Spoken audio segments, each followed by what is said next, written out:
Howdy guys, how's it going? So today it is finally time to take down this King Camp Con 500 canvas bale tent.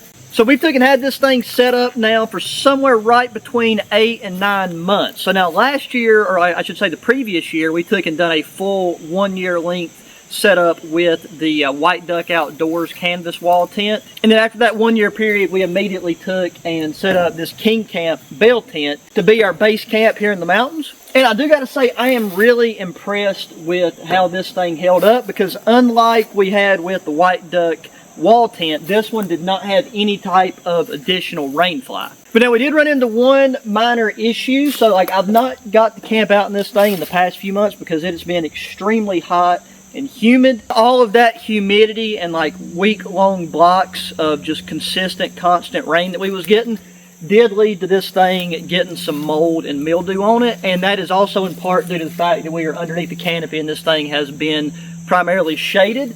A lot of the areas that do get consistent sunlight in spots, there's pretty much really no mold or mildew. So that just goes to show how drastically canvas of this type can be affected in sunlight versus shady conditions.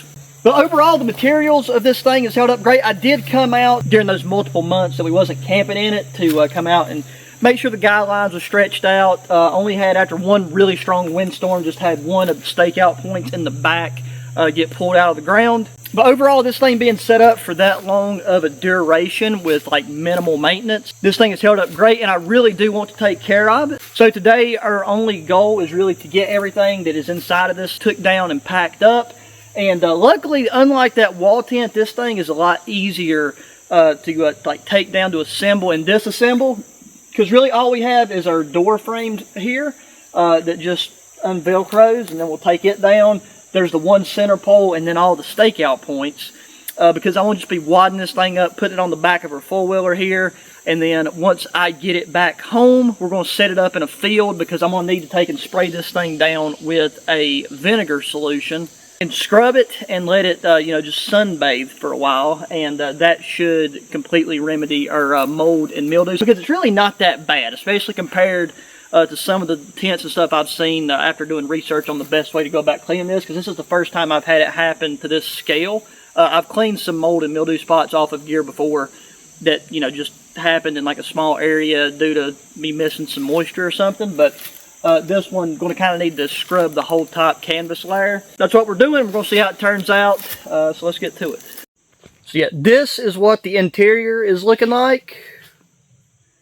And all that mold and mildew seems to be formed on the outside. But this thing done really, really well. Really any this leaf debris, when we had high winds, just kind of blew up underneath that edge right there. And then any little bit of water that come in here blew in from the storm flap. Again, like I said, minimal maintenance, because there's no way I could get out here constantly.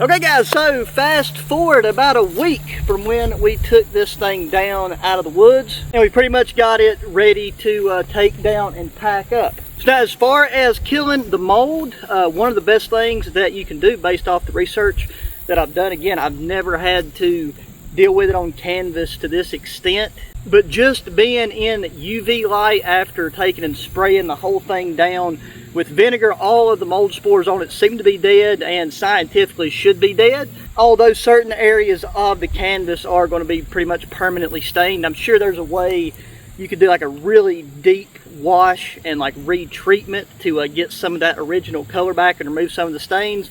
But for what I want to be continuing to use this tent for in the future, I don't mind the stains. If anything, it just adds some patina to it. And some of that stains is actually just from some of the stuff that just dripped down and come off of the trees, and where some of the leaf debris ended up kind of lining up along these lower edges. So I had this thing fully set up and stretched out during some of the initial treatment, but then I dropped these edges because in this particular field, the way that the sun cycles through, it actually gave the best coverage for like 360 degrees around the tent as a whole. And in closer, so these sides, like right here, you know, they come out really good. I was just going around just now and spraying and just scraping some of these highly affected areas or highly stained areas again with vinegar just before I take and roll it up and pack it away. The area that got the most staining was the side up near the stove jack, and that right there is where we had that material rolled up and stored away, because that's where moisture collected, took the longest to dry when not in use, and this little panel here had the largest buildup of leaf debris while not being, you know, used and actively maintained. But overall, for a bit over an 8-month period without having any type of synthetic tarp material over the canvas itself like we did with that white duck wall tent, I think it held up fairly well. I mean, if you're somebody that has X years of experience with canvas, like we left that one wall tent up for I believe a bit over a year, at least a year, and it ended up faring very, very well. But then this tent right here has a very different, you know, structural design to it, and I can definitely see some pros and cons to it. One of the cons just being how things can accumulate in and around the edges as your cordage and stuff starts to stretch, and some of those areas become a little bit more flexible if you're not, you know, there daily maintaining it. But I can tell this tent still has a lot of life left in it, as it should. That's what you would expect out of a canvas tent.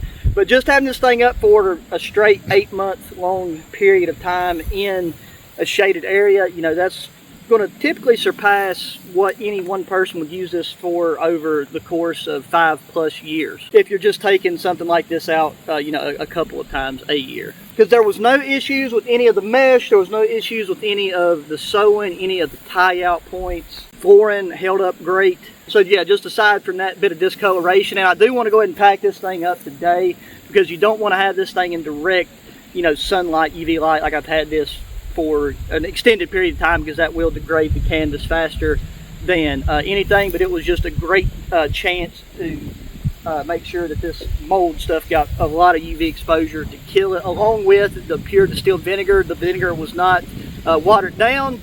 It's just 100% distilled white vinegar, and that's like the #1 recommended thing, kind of natural solution to this. I'm sure they make washes and things that you can get, like chemical washes, but in this case it really wasn't necessary. There you go, guys. That is a long-term 8-month review of this King Camp Con Light 500 canvas bell tent. I can't say I would recommend it. Don't leave it in a moist, shaded environment, and you won't have to do this extra step. You just be able to dry it out and pack it up right away. But if you liked the video, make sure to thumbs up button, subscribe if you're not already, share the channel videos with your friends, family, anybody that enjoys good outdoor activities and gear. Hit me up in the comments section with any questions, opinions, if you've done something like this with a better result, or if you have any tips or pointers for the next time I set this up and go to treat it and probably re-waterproof it. I will have a link to this tent down in the video description if you want to check it out. I will also try to remember to put links to some of the other videos where we camped in this and, you know, done all the fun stuff we did with it, because it was a good time all the nights that we did stay in this. But yeah, gonna do it for this one. Till the next one, guys. Adios.